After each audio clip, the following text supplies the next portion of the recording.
I just left a quote-unquote venue meeting, and it was a little interesting. So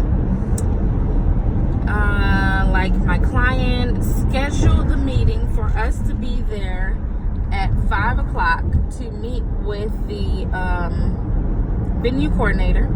She was not present. That is the first thing.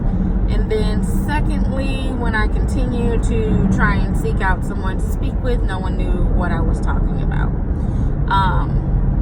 So that was a bit of a sour taste in my mouth, because if someone has scheduled something with you, you know, you might want to put it on the books or make someone else aware. I mean, granted, they said that the young lady didn't work on today. She doesn't work on weekends, which is perfectly okay.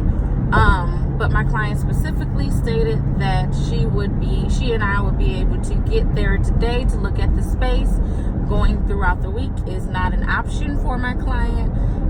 And she wanted to be there, so I respected her wishes and waited on her and didn't go without her. As though I would normally do if my client said, absolutely go without me, go ahead and ask all your questions, look at the space, I really like it, this is who I want you to speak with, you know, so on and so on and so forth, which of course is fine.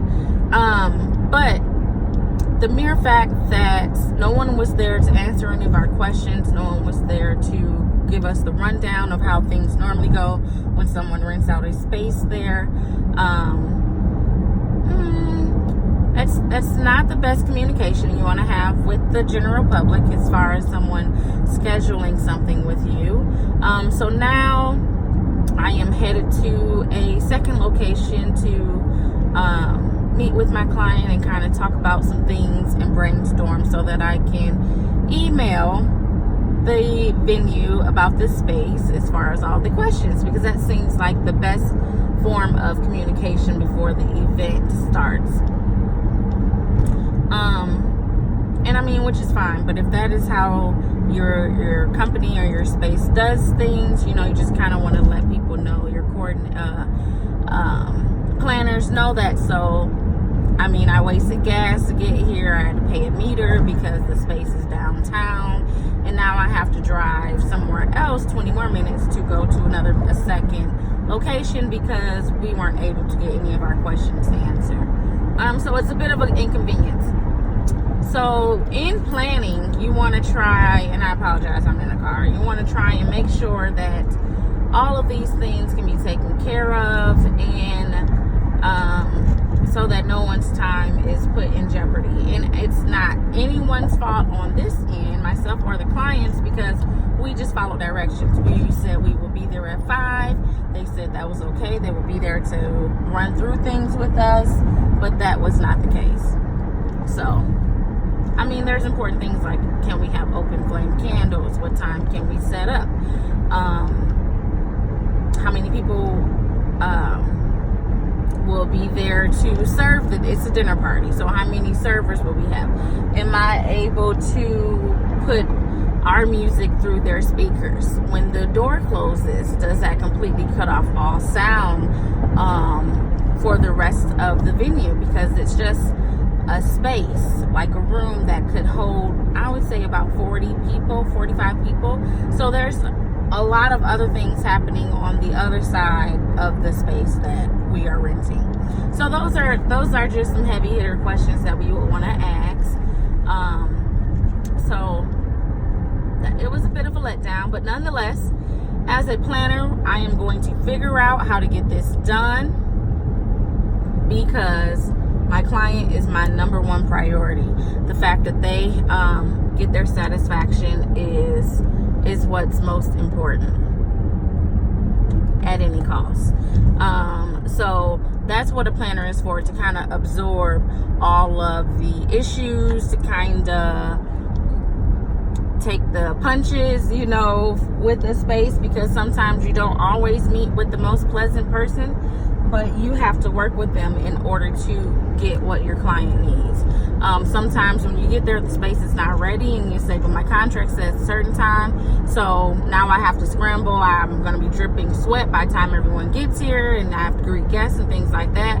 But that is what a planner does. That is getting down in the trenches and figuring that stuff out without hesitation, without a pause, without a glitch in the entire event. So just needed to vent because that was unfortunate. But at the end of the day, myself and my team will get this done. Everything will be okay. I am a cheerleader for the client to let you know it is okay. Things will be done in due time, and you will have the best time of your life because you are spending your money and you want to get exactly what it is that you paid for. By all means, I completely agree 132%. So 2019 is all about positive vibes. No time for any negativity or we can't do this. Yes, you can. You can do anything. You can do anything with the right tools. And if you don't have the tools that you need, forge 2 pieces of tools that don't make any sense, but put 2 tools together to get the ultimate tool that you need, because you will succeed. So, positive vibes in 2019. I am going to make it